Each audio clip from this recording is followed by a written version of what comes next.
Yes. Welcome back to another episode of the Whole That Show.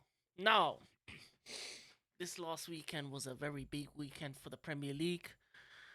Some teams over celebrated, some teams got slapped, but we're gonna talk about all that and more.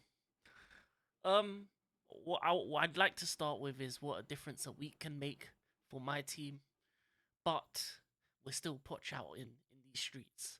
I'm Abdalayini. I'm the host of this show. I'm going to let my co host introduce himself. Yeah, you know what? It's fitting. Our name's called Hold That, and pretty much both our teams need to hold that because just wasn't a good performance for us Premier League wise. Obviously, Chelsea redeemed themselves in the FA Cup, which is good. But yeah, man, hold that to both of our teams. I can take the L. I'll go into depth and analyze my team properly shortly. But yeah, nothing really I can say to be honest. Hold the humble pie, but we move on to Burnley and go from there. Yes. And we will start by talking about your team. Um, there's a lot to say about this fixture. This is the worst I've seen Liverpool play. Obviously, Arsenal won 3-1. Now, for me, up until half time, I think Liverpool was still in it, even though they didn't deserve to be. Obviously, Arsenal were the better team. They got their goal. And then what happened towards the end of the second or first half? Gabriel decided to play basketball behind the back move. Man did his Steph Curry impression, own goal, handball, all in one to make it 1-1. And to be honest, that's the only thing that Liverpool did good the whole game. So, but yeah, the first half was just lackluster from Liverpool. I think Arsenal dominated the whole first half. They deserved to go in at halftime leading, but a mistake at the back from Saliba and Gabriel with the handball, playing basketball, playing the wrong sport. Second half, you're thinking, okay, Liverpool have a chance now. Maybe they can, you know, revitalize. Maybe Klopp can give them some words to go back to the level that they should be playing at. But no, it wasn't to be. Second half, they did have a little spur of the moment, 10, 15 minutes where they looked like they were on the ascendancy, but their win got taken from them by two defensive errors from two guys that you do not expect it from. Van Dijk and Allison, a miscommunication. I don't know what they were doing. Um, Van Dijk did his job well, but he should have never let the ball bounce. To be honest, it's 60% him as the defender. If when in doubt, kick it out. Allison, I don't know what you were doing. You were bunny hopping. It ain't Easter yet. wrong month, wrong month right now. You shouldn't be bunny hopping. But I don't know where he was jumping to. But he jumped out the way, and it was clear line of sight for Martinelli to get that goal. And after then, it was cruise control for Arsenal. I think Liverpool never were in the game after that point. I would say this: the refereeing was absolutely terrible. Um, if Kanate is getting a second yellow for what he did, then Gabriel should have got a second yellow as well. Um, I don't understand these referees when it comes to their decision making. Goes one way for one player, goes another way for another player, and it will go into a topic that we have later on. Because these refs are trying to add, and the system's trying to add new things, even though they can barely implement the things that are going on right now. And this game was a prime example of, yeah, Gabriel shouldn't have been on the pitch. But then, Konate gets taken off. Liverpool down to 10 men. The game's over by now, but it was just the finishing touches. Any hope of Liverpool even maybe getting a 2-2, getting something out of the game was gone with that red card. And the third goal comes from the space that Konate left. Easy as like Trossard put through and he finishes.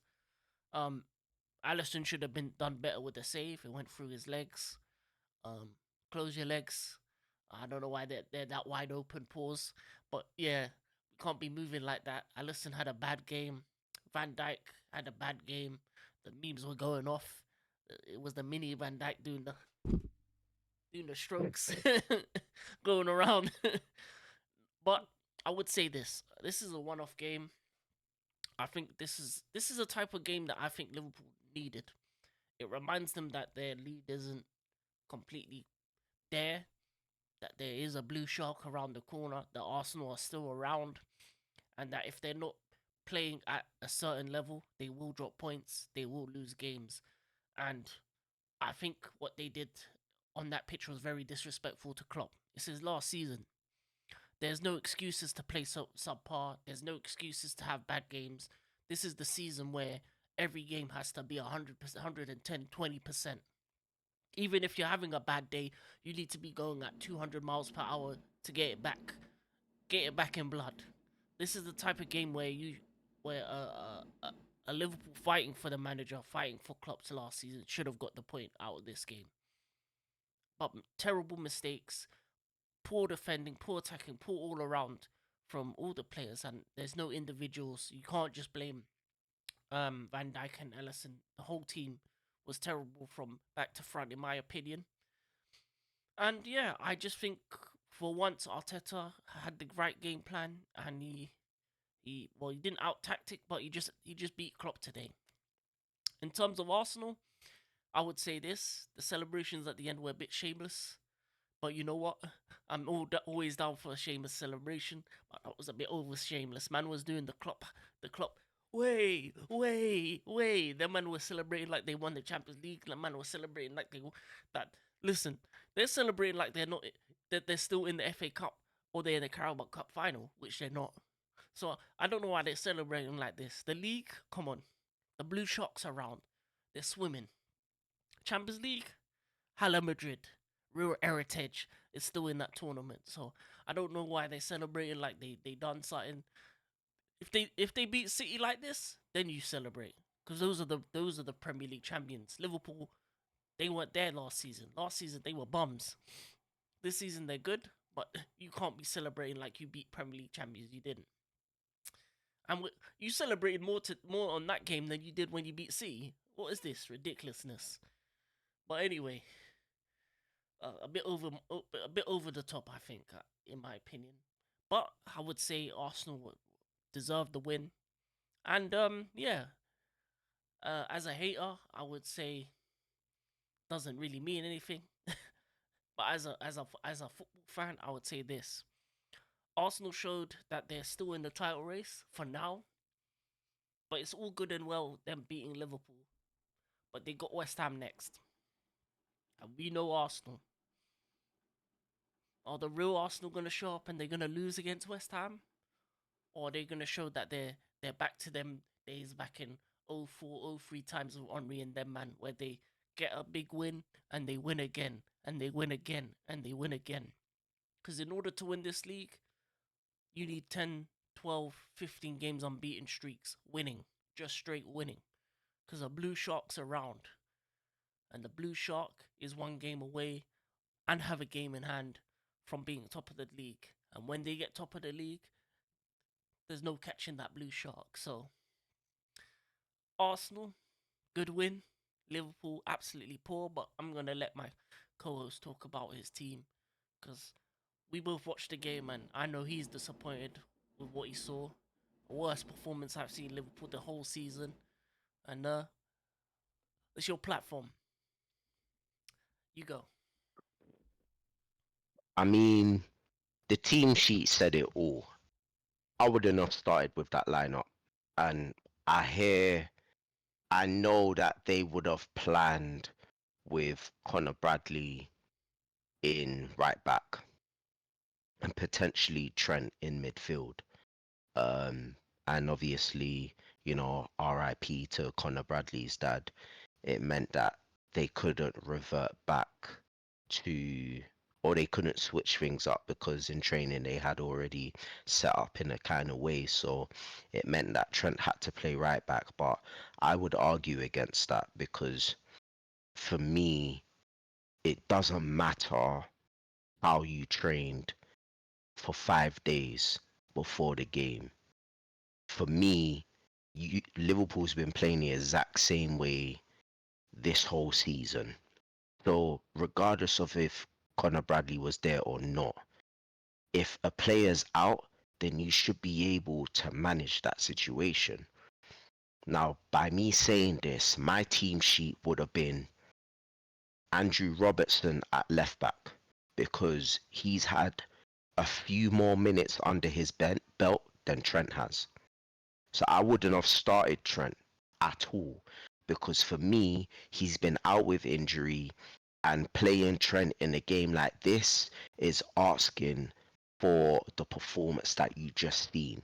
Because defensively, he was non existent, and attacking wise, he didn't pose any threat. He didn't dominate, he wasn't creative at all. And for me, it just felt like he was building up his fitness in that game. I wouldn't have started him. So that's error number one that Klopp made. What I would have done is Andrew Robertson at left back and move Joe Gomez to right back because ultimately Joe Gomez has proved his versatility and he's played well enough to maintain the position that he's in. So that would have been my backline. Konate, Van Dijk still the same, that's fine. And that way, with Joe Gomez there, it would have meant that the athleticism of Andrew Robertson would have kept up with Gabriel Martinelli, and Joe Gomez would have locked down Saka. Saka wouldn't have done anything. But the fact that Trent thought that he can come into the team and play the exact same way when you're not fit because you haven't had a succession run of games, you was always going to get spun differently by Martinelli. You was always going to get spun because you haven't played consistently. So what made Klopp make that decision? I have no idea. Secondly, another decision that he made that ruined is the fact that he started Gravenberch in midfield with Curtis Jones and Alexis McAllister. I wouldn't have started Gravenberch at all. Gravenberch for me, he's I don't feel like he's for Europe, he's proven that he's there, but for the Premier League, he hasn't shown himself yet. He hasn't. And for me, Gravenberch is the type of player that can play in a double pivot. He hasn't proven that he can play in a three-man midfield yet. He hasn't. Not at Premier League level. In Europe, is fine because he has all the time and the space in the world. In the Premier League, you don't have that space. You have to be quick in rotation, be on that half turn, always have your head up and looking for the pass and receive and try and glide past players. He hasn't got that quick turn of pace yet. Yeah, he's still young. He's 21 years of age, so there's time on him. Am I writing him off? No. And there's too many Liverpool fans at this present moment that are writing him off. And I don't think you should. I think real football fans know his pedigree and his ability. Real football fans know that. Watch him at Ajax and how he dominated there. So for me, he just needs time. But I wouldn't have started him in this game. I would have put Harvey Elliott in that midfield three. Because for me, you got the legs, you got the tenacity, and you got someone that always wants to play on a front foot. The That's the number two decision that Klopp messed up in. Then in the attacking trio, he messed up there. He put Diaz on the left, Gakpo through the middle, Jota on the right. Jota defensively is non-existent. He doesn't know what to do defensively. So why would you put someone like him on the right, knowing full well that Trent don't know what to do defensively as well? That right hand side was wide, wide like an open brothel for people like Martinelli to run down. And that's what happened throughout the whole game. And then you wonder why there was so much space. You wonder why we got outdone, outplayed. Because of decisions like that. It didn't make sense. Gakpo has proven that he's better drifting off from the left and coming through the middle. He's not a false nine. He's not a striker. This insistence of putting him there is killing man's confidence. He's a winger for Christ's sakes. Why is he playing false nine? Put Jota through the middle. He knows how to play false nine. He's the only gunman in that team that knows how to finish. Why is he out wide? So for me, I would have done Luis Diaz on the right, Gakpo on the left, Jota through the middle. That's what I would have done. And that's the three errors that Klopp made before the start of the game. And that's the reason why we lost. It wasn't due to tactics. It was due to the setup of the personnel in that formation. It just did not work. And everybody looked lost. Everybody looked like they didn't have any ideas. Midfield was overrun. The only person that was trying hard was McAllister. McAllister was the only person that was tenacious and trying to win a ball back and was trying. But he didn't get no support, no help in midfield, which then meant that our defense was left by themselves. It was uncharacteristic, like from the players that we have, and going into a must-win game against one of our title rivals, and I'm doing quotation marks because they're not going to be there. But the fact that this game, as experienced as our guys is, they weren't playing like they were experienced at all. How can you go to the Emirates and the only goal that you scored is your own goal? It's terrible.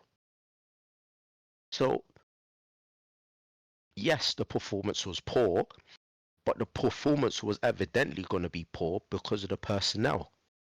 And I can only blame Klopp and the coaches for the fact that he thought that the team that he put out was going to win them the game when it wasn't. The minute I saw that team, I knew we wouldn't win the game. At most a draw, but we was never going to win the game. Then you've got Arsenal players thinking, "Oh, let's celebrate like we just won the league on game week 23." Tottenham Hotspurs did the exact same thing. Look where they are now. So Arsenal players need to be careful at the fact that you just watch your next door neighbours do that on game week 7, I think, and they're struggling. Now, Arsenal's always been known as the banter club, and it, they became even more of a banter club as the fact that they celebrated the way that they did. But it's going to be even more hilarious if they do not win this league because we are only just going to bring up receipts from that exact same game and meme them. So they need to win the league now. They have to. They have to. It's not even a case of them finishing second. They have to win the league because there's no way you can celebrate the way that you did and not win it. So yeah, all eyes is gonna be on them when they go to the Olympic Park Stadium, London derby against West Ham. West Ham's not on form at the moment. West Ham's not on form at the moment. But right now, in a derby game, for me, there there's a potential of an upset there. And as Margie rightfully said, at the end of the day, you can win this game, but it's the aftermath. It's the next game and whether or not you're title contenders. Anyone can beat a big team. We can lose. That's fine. We'll dust our shoulders. We'll move on to the Burnley game and hopefully win that game. And as Marju said, this game could be a wake up call of complacency that potentially would have been seeping in, thinking, oh yeah, we're gonna go to this match and we're gonna win this match. So this is a wake up call for us. And from the interviews that they were saying, it sounded like they're hungry and they're angry at what they've seen from Arsenal. So thank you very much, because if we go on to whack Burnley, then it just goes to show that these lot just ignited something in us. Although we should have been ignited anyway, but I'm not gonna go down that road. But with Arsenal, they need to go on and win that match against West Ham. Otherwise, what they did against us would have been pointless. So for me, at the end of the day, let's just take each game as it comes. And for me, I just feel like it seems to me that the manager that we're looking at going after is Alonso. As I said in a previous pod, nobody's credible enough or ready to take the job, but we'll see what happens. But I think let's go into Burnley and get those 3 points. Um, because yeah, as Marjube said, the Blue Sharks are around. City's got a game in hand, and we all know what happens when City's chasing. They mean business, and I've always been a firm believer that it's better to be the chaser than to get chased, because that pressure that you're putting on that top team is far more important and easier than to be the person that's at the top, because when you're at the top, complacency starts to creep in. So right now, again, Liverpool does have the experience to obviously stay there, but that loss right there tells me that complacency has crept in, and they need to be careful, because if they lose one more game, then I believe City is on points, same points, or maybe 1 point behind. And if that happens, then you might as well just write it off. So I think from now till when we play them in the middle of March, either the beginning of March or the middle of March, we need to be winning every single game until that game, because I think they're coming to Anfield on that game. So yeah, man. Um, I take the L. We lost. The game's out the way, and yeah, let's just look forward to Burnley, and that's it. We took the L. Now we go to another L. My team had to hold it. And to be honest with you, I knew this was coming. After the drubbing that we got from Liverpool, this manager decides, you know what? I'm not gonna make any changes. I'm gonna do the same thing again. But oh, but Abdallayini, we're unbeaten at home. We're unbeaten at home in recent weeks. Hmm? Not anymore. And what team came to us and did this?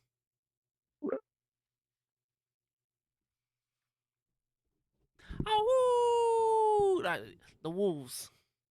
Now this is the second time we've been dropped by the Wolves. The first time I was watching it, I was going, oh, oh. I wanted us to lose the first time, and I wanted us to lose this time, because this manager seems to me keeps making the same mistakes and thinking it's not going to change. I'm feeling like Tupac. I don't know. I don't see no changes. This manager's a bum.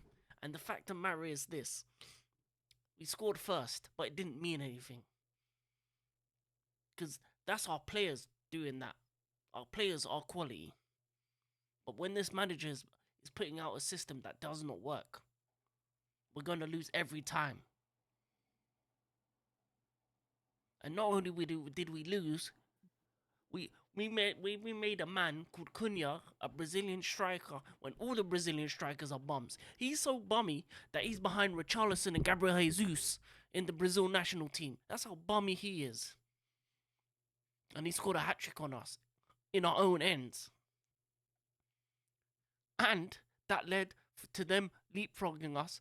They are 10th, we're 11th now because of this.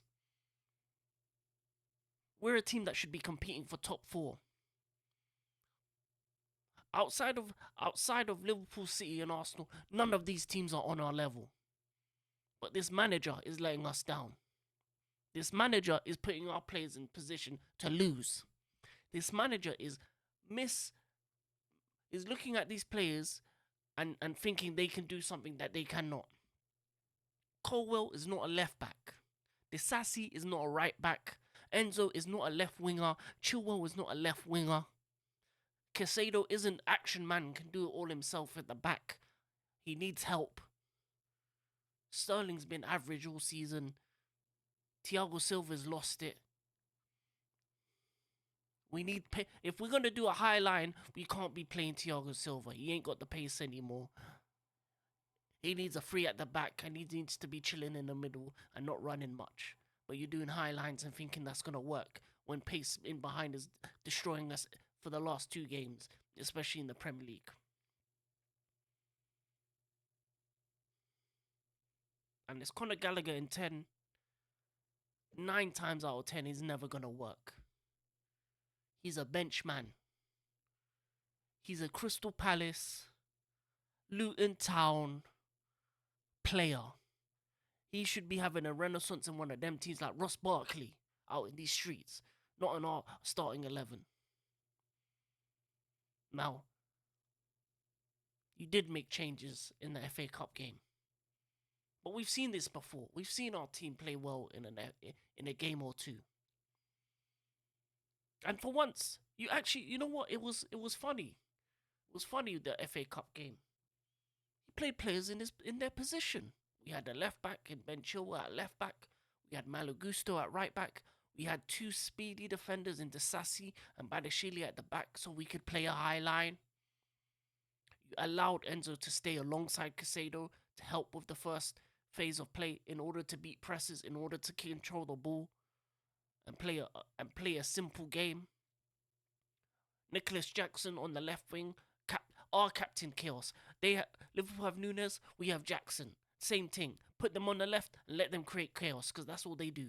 They ain't strikers. We both bought number 9s, but they ain't 9s. They're left wingers. Right wing Palmer did his thing.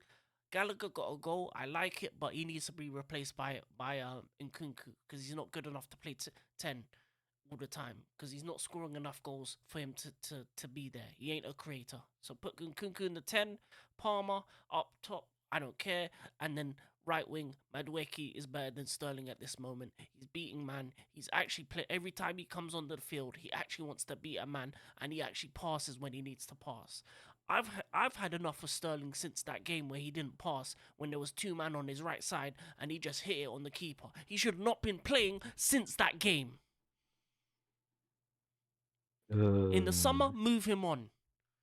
Him and Thiago Silva, they're supposed to be experienced. They're bummy experience. Let Thiago Silva live out the rest of his career in Brazil and have a good time because that's what he deserves. Legend, respect.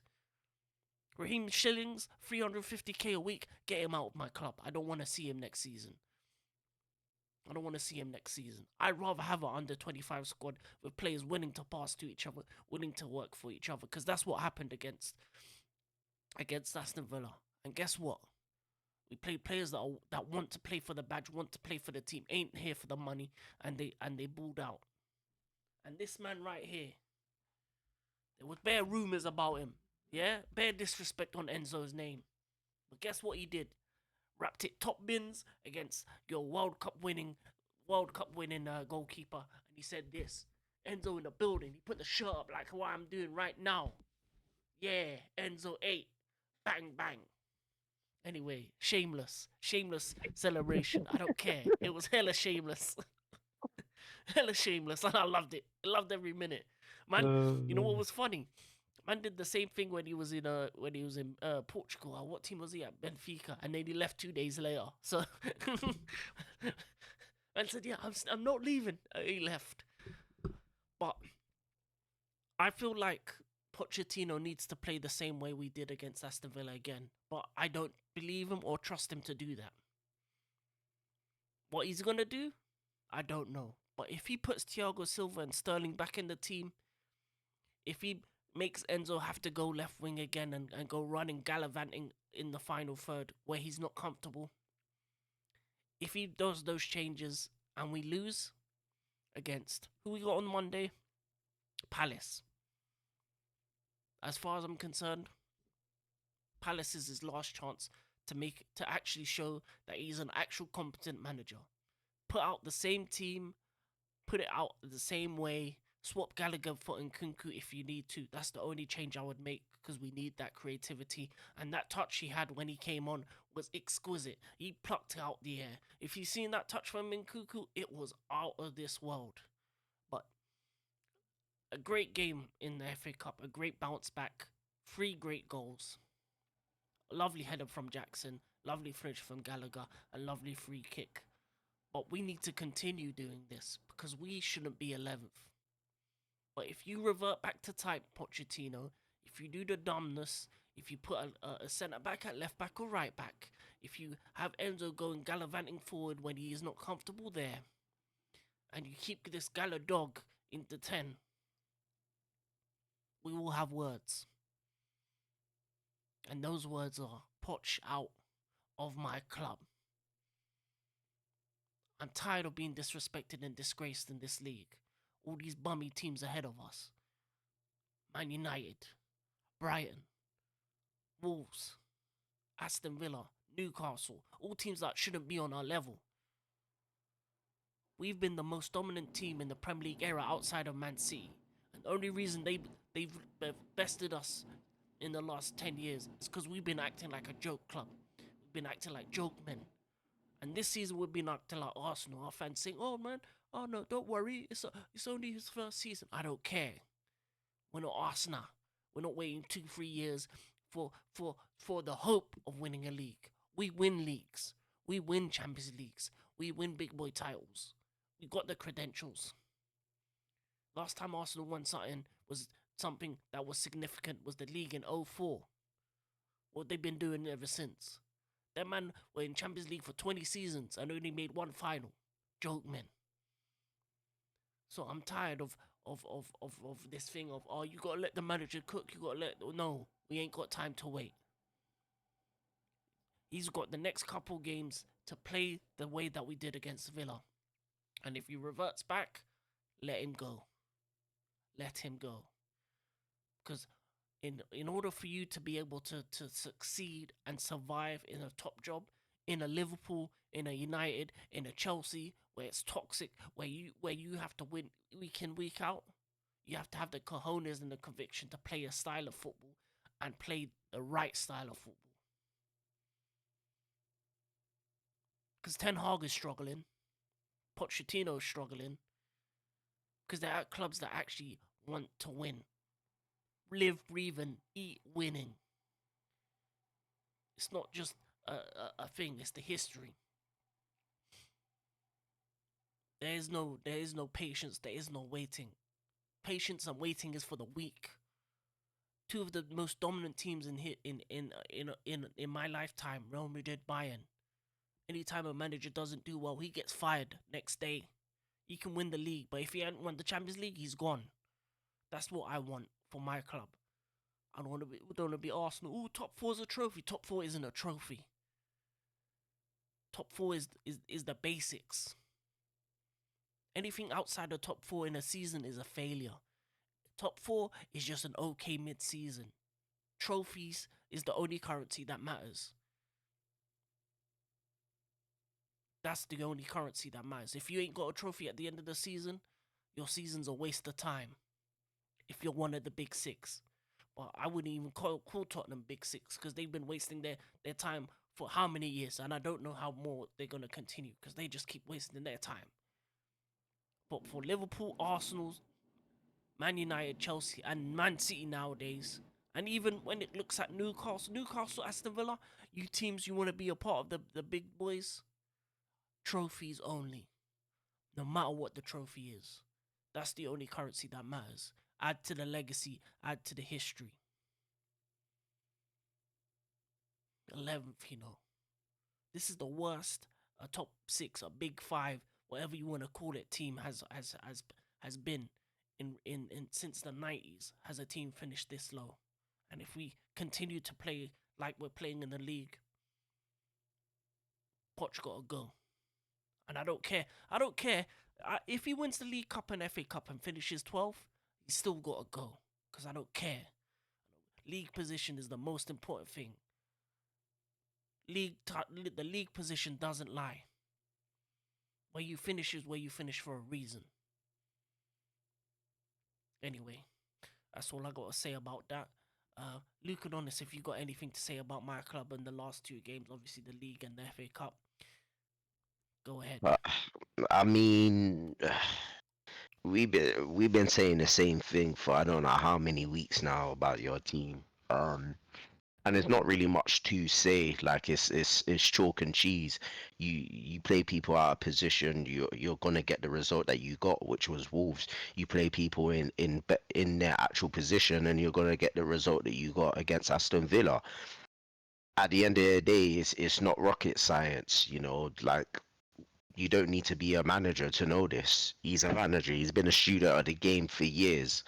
So like, what more is there to say? Like, all he needs to do now is he knows what his best team is, and it was apparent against Aston Villa. Play that exact same team and play that team against your next opponent, Crystal Palace. At the end of the day, Crystal Palace are not in great form right now, so there is no excuse for you to be losing against Crystal Palace. No disrespect to them, but they are not in a good position. Their fans isn't happy. They're obviously protesting against Steve Parish, which they should do because there has been no direction for them. Roy Hodgson is obviously doing all that he can, but he probably just needs to retire at the end of this season because he's just taking them backwards. So ultimately, they're there for the picking. And what you guys need to do is just go out there and kill a wounded animal, which is Crystal Palace. I've said for a good while now that Madueke is a baller. He's a Don Dada and should be starting games. It is no coincidence that he was the standout performer in that game, and he bodied that run that he did. He bodied three man. The way how he blitzed them was just dirty. And if that doesn't tell you that he shouldn't start games, I don't know what does. So, bruv, at the end of the day, Poch knows what he needs to do. I just don't know why he's being stubborn and not doing it. But again, as I said, and I'll continue on saying, he's only just creating the P45 for himself. At the end of the day, like he is. And look, as I said, I'll be the first to own up when I'm wrong. I actually thought he would be a good appointment for you guys, not just for the fact of him, but just the fact of number one, he's been in the Premier League, so he's experienced. He knows what it's about. Number two, he's got the resources to spend money. That was before you lot went and bought bare under 25s, which was not the signings that he wanted. But with that being said, he had the resources anyway. And number three, he had a point to prove in the Premier League. He didn't win a trophy at Tottenham. He didn't win a trophy at PSG. So now he's come back to London. He had a point to prove. But right now, all of these 3 points sort of feels obsolete now because he's not showcasing why I thought he would be a good appointment. At the moment, he's proving like he's a bad appointment. And looking at the statistics between him and Graham Potter, they're practically the exact same. And Graham Potter got sacked for less. So at what point do we start looking at Pochettino thinking maybe we should be sacking him? Because Graham Potter got the exact same treatment. He got sacked. But then overall, when you're comparing what Tuchalaban did at Chelsea, he actually did. He didn't actually do a bad job at all. He did a fantastic job. When you look at the statistics as well of his win ratio, his wins to losses, he actually performed well. So it was unfortunate that you lot got rid of him because he probably was your best manager at the time. At the end of the day, obviously the owners are going to want their own man in charge, but I guarantee you Todd Bowley probably regrets it now because Tuchel didn't do a bad job. Yeah, sometimes he made a couple mistakes and the football wasn't really that great all the time, but at the end of the day, as a manager, you need to get the job done. And as Marju said already, the pedigree in Chelsea is wins and trophies. They do it all the time. They did it with Roman Abramovich, and quite frankly, they did it during the transition of Abramovich going out and Todd Bowley in with Tuchel, wins and trophies. So in an ideal world, Tuchel probably should have stayed. But again, if a manager and an owner aren't agreeing on things, then ultimately one person's gonna go, and it's not the owner. So Yeah, man, it's just unfortunate that Chelsea are in a predicament that they're in. It's been bad appointments from one to the next. So if Pochettino does go, I'm hoping that someone will advise Bowley properly because it doesn't look like he understands anything to do with football. He doesn't have a Scooby Doo. In terms of financial power, he understands, and that's great. You can spend all the money in the world, but he doesn't have that footballing brain. He doesn't have someone advising him like a FSG at Liverpool. They don't always spend money, but at least they have someone advising them in how to run a successful business. And it just doesn't look like they have that at Chelsea right now. So I think, as I said, when Pochettino does leave, because I don't actually see him next season. If he is there, I'd be very surprised. But if he isn't there, I'd like to think that Todd Bowley will learn from his mistakes and actually do his research, do his homework, have someone advising him, run the data reports, bring someone in that knows how to win, that's a serial winner, and then not go out behind his back and sign anyone and everyone, but actually work with that manager and bring in guys that he actually wants in that club, and then obviously go from there. The ballers are there in the team, don't get it twisted. But at the end of the day, you could be a baller, but you might not fit the style that a manager wants. And the predicament that Chelsea's in, and most of these guys are on 6 to 8 year contracts. So it's going to be difficult to shift these guys off. So whoever comes in, they're going to have to try and work with the guys that they got. But ultimately, they might have a couple players that they want to bring in as well. So it's sort of like a it's sort of like a domino effect, really and truly, where Todd Bowley, in my opinion, has screwed the manager in the club, but any future manager that does come in because of the big contracts. But ultimately, I just feel like whoever does come in, yeah, as I said, they just need to be a serial winner. Whether it's Zidane because you guys got a French squad as it is already, so it won't take him long to gain the trust of the players that are there. He's a serial winner, so he's got the resources. So yeah, whether it's Zidane or whether it's Diego Simeone, a manager like him suits the style of Chelsea if we're looking at heritage and history. Aggressive style manager, pragmatic, a real bedroom bullers. That's the type of manager he is. And that's the type of team that Chelsea used to be. 6'2", 6'1", 6'3", strong, real men, getting on a pitch, bullying guys, and that's the type of manager Diego Simeone is. So that might be a match made in heaven. You just never know, innit? Like, right now, Chelsea fans just need to ride the wave of Pochettino. It's not nice um, to go through this. I've been through it with Roy Hodgson. United's going through it now. Arsenal's been through it. You know, City will most likely go through it when Pep leaves. So yeah, it's not nice being in this predicament. So obviously, I can sympathise for Marjube. You know, being frustrated week in week out when you see what your team needs to do and you see the players that need to be in the positions, but it's just not happening because of the manager. So I get his frustration, but you just gotta ride it out to the end of the season, write this season off, take that L. Any match that you go into, if it's a win, it's a win. If it's a loss, alright, cool, whatever. And then come the summer, wave bye bye to Pochettino and just build on whatever manager comes in. Just hope that they play the correct formation, which should be a 4-2-3-1 formation at Chelsea. They've got a Cam that can dominate in Nkuku, in Cole Palmer. They got players at the back that can play four at the back. So yeah, whatever manager comes in, play that style, and you guys should be able to be in that top four next season. There's no real reason why you can't. You got the players to do it. And as you rightfully said, teams that are in the top four outside of Liverpool, Chelsea, and City, the rest of them should not be there. United's jammy. Tottenham's not where they are.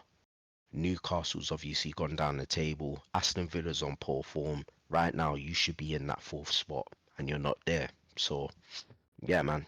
Hopefully next season you are there in it. But if you win the Carabao Cup or the League or the FA Cup, at least you'll be in Europe that way. So it's not really that much of a loss, but yeah, it's just unfortunate that you're in the position that you're in it. So yeah, that's it.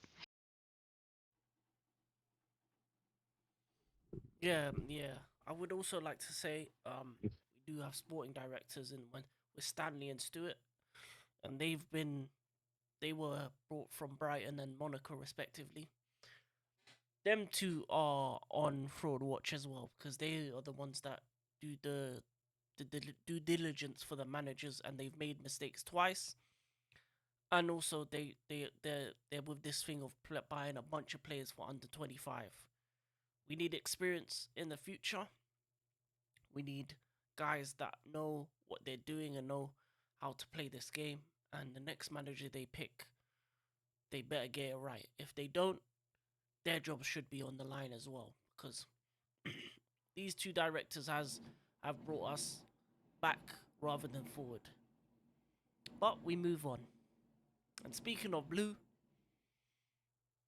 there are rumors, there's murmurs of an introduction of what they call a blue card. And I know a lot of people that should be getting blue cards.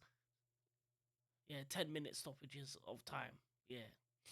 Now, what this blue card is introduction is for dissent and for tactical fouls that would be leading to goals, meaning that they would be off for 10 minutes, such as a sin bin in rugby.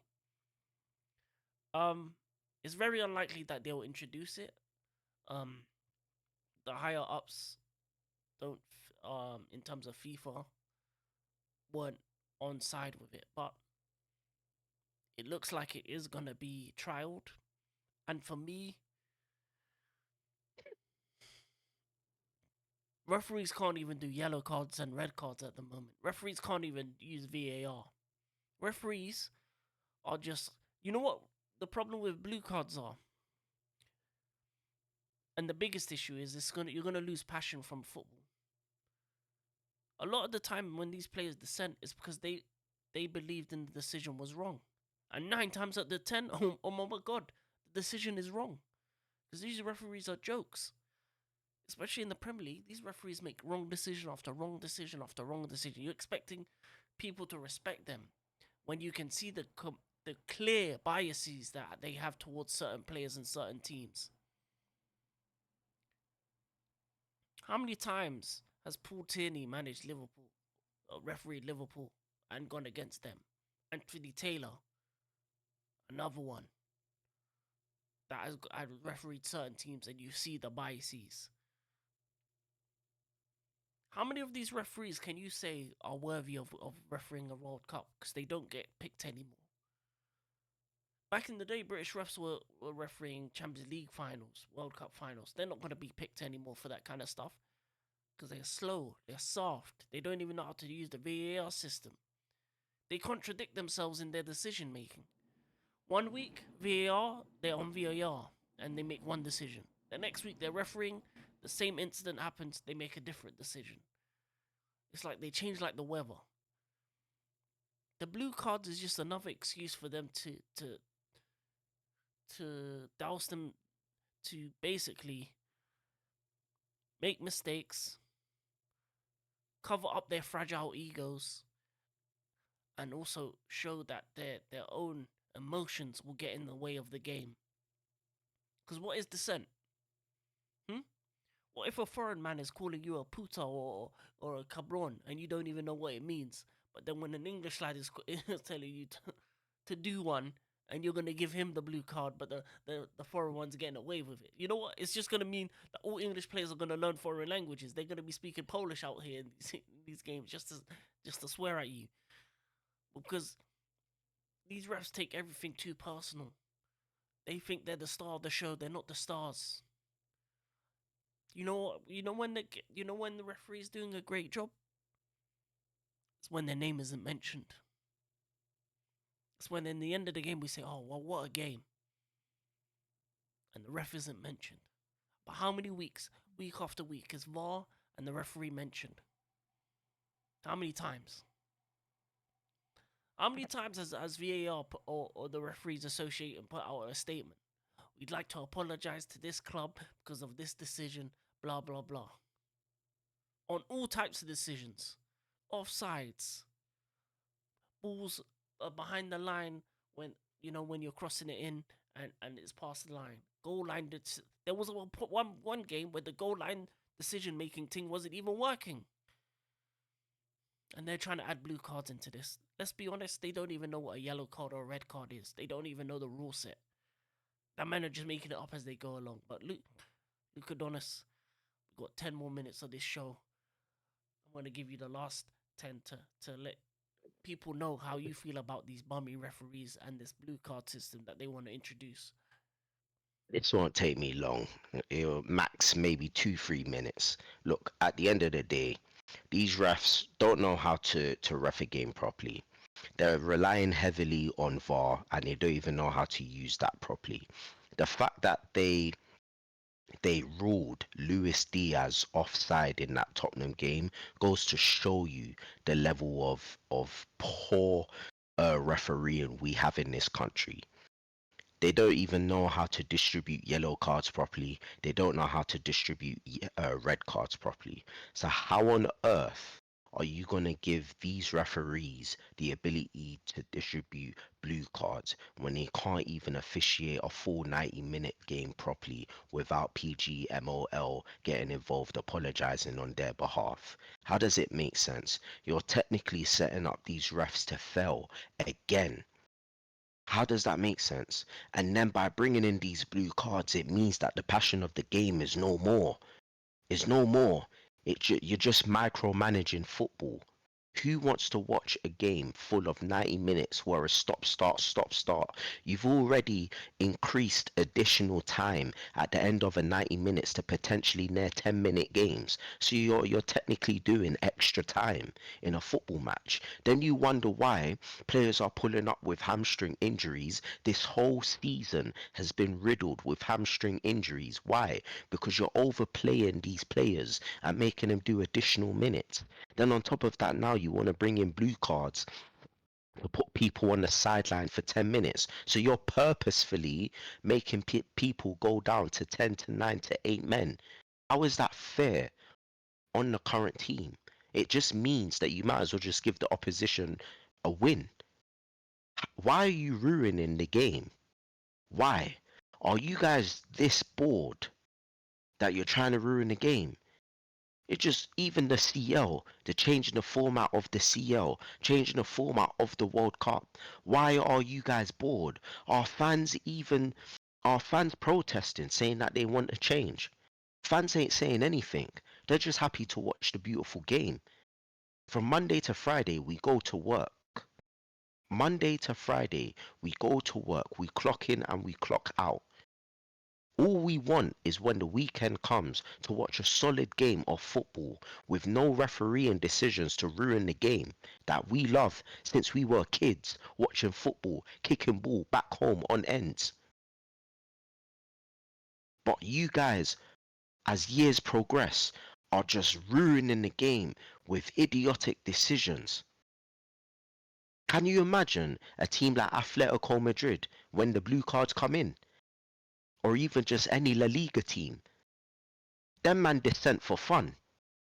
So what? It's gonna be 6 man at Atletico Madrid on the pitch against Barcelona with 11 man, and them man getting slapped 10-0 for 10 minutes. That's what it's gonna be. People do dissent because they're trying to protect a lead or they're trying to stop a counter attack. There's nothing wrong with that. It's called tactical fouls. We know this. We do this from day. Old school guys do this. Gerrard, Lampard, Carragher, fucking Rio Ferdinand, Rooney, all them man back then. They all did it. Tactical fouls. That's how you do it to break up an advantage. It's called mind games. That's the beautiful game that we love. Now you're bringing in this stupid rule potentially. So what now? I'ma be real.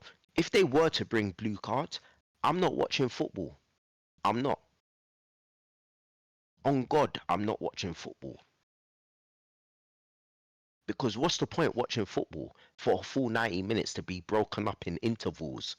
What we do in a gym session? Like, what is going on with this game? Who's making up these ideas? As I said, if they bring this in, I'm not watching football. I'm not. I'm not wasting my time seeing stop-start games every 5 minutes because of interval, because of swearing, because the passion of the game is just being micromanaged by these refs because they're having a hissy fit, because they don't like flipping players arguing with them. Then do a different job. Passion's high, emotions are running high. You're not always going to be happy with a decision. Stop getting your bee in a bonnet because someone's swearing at you. Ooh, he swore at me, he swore at me. Yellow card. Man up. Man up. It doesn't even matter that it's on rugby. Rugby, you can do that. You can do roll in, roll off subs. That's just how it is. You can't do that on football. But yeah, man, that's all I gotta say, bruv. Like, at the end of the day, like, when has any idea that's been brought into this beautiful game been a good idea? When? I'll wait. Don't worry, I'll wait. Not one idea that's been integrated into this game has been a good idea. Not one. So what makes you think this idea is gonna be a benefit to the game? It's not. But hey ho, it is what it is, innit? Man will start going back to watching basketball again, innit, if that happens. Big man thing, yeah, they're gonna bring this blue card in, yeah. If they pull it in on FIFA, just know I ain't buying FIFA, you know, because FIFA's already a fuckery as it is already. If they bring in blue cards, yeah, then it's gonna be long if we play FIFA, fam. Like, count me out and that, bruv. Yeah, bruv. That's all Uh, I gotta say. I hope that was 3 minutes, but yeah, yeah, that's all I gotta say, bruv. yeah. That was good. That was good enough. But yeah, no, I ain't gonna lie. Blue card on FIFA wouldn't make no sense because they have the thing where they put the cards and then they have the players coming towards you. So the man, Exactly. imagine they hear your voice through the controller. You start swearing. Blue card, blue card. Mm.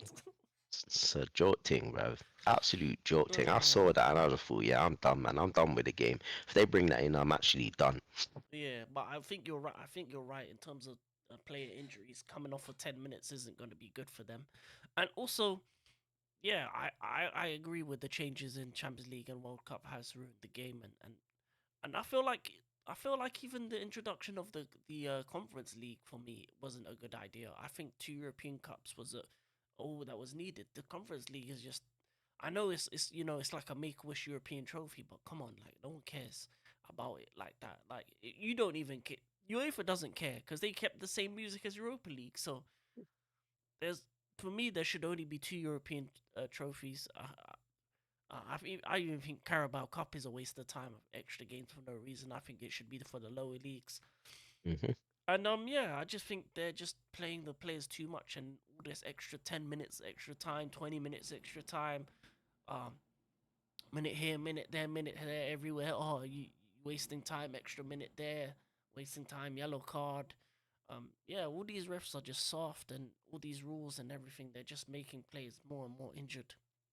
And I think you see it. I think we've had the worst season for injuries in terms of every team get 6, 7 man out each every week in, week out. So yeah, I think it's something that shouldn't be added to the game. But I don't think it's gonna come. But if it does, referees are just gonna have more power and more excuses and more reasons to control and ruin football matches.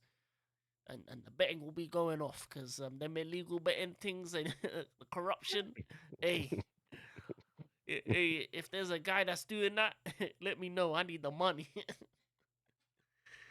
I need that tribal chief money. If you know, you know. But Liverpool, Chelsea hold that. All teams that lost this weekend hold that. And that's been the hold that show. I'm at Delaney. Uh, Changing a week from loss to win. We need to win against Crystal Palace. But Luke, Luke Adonis, anything else you'd like to say before we go? Yeah, man. Um, African Cup of Nations, you man have been delivering. Yeah, man, it goes to show when you don't change your tournament, um, it just goes to show, the amount of ballers that have turned up, unknown ballers as well, man. Like it's been a good tournament. I've seen a couple highlights. I haven't watched the whole thing, but the highlights that I've seen, the goals that I've seen have just been 10-10, man. And the Euros and the World Cup need to take note. Stop making changes to the Euros and the World Cup. Just keep it how it is, make it every 4 years, every 2 years. Get rid of that Nations League because it's ruining the passion and the motivation to actually want to win the Euros. We're happy just to see the Euros every 4 to 2 years, 2 to 4 years, World Cup, 2 to 4 years, whatever. To sandwich in that Nations League, we're seeing the same tournaments of teams anyway in the Mm, Euros. So why is the Nations League even a thing? So that's a pointless tournament that shouldn't even be here and adding towards the injury list of these players as it is already. And then you wonder why they're commanding so much money at club level because they're being overrun internationally as well. So yeah, they need to take note from AFCON. But yeah, good tournament. Hold that, Liverpool. Rightly deserved that. Hold that as well. You need to deliver against Burnley. And yeah, that's me on that, man. Signing out. yeah, yeah, man. Thank you for reminding me. Good luck to the Super Eagles and the Elephants in the final. Ivory Coast versus Nigeria. So, what a story! Two teams in the same group meeting each other in the final. They've played each other before, but will it be the same result or will it be different? Ivory Coast at home, Nigeria needing to win the African Cup of Nations because it's something they haven't won in a while, so it's going to be interesting. But that's the whole that show. We out and peace. Peace. Arsenal still soft bums. Oh yeah.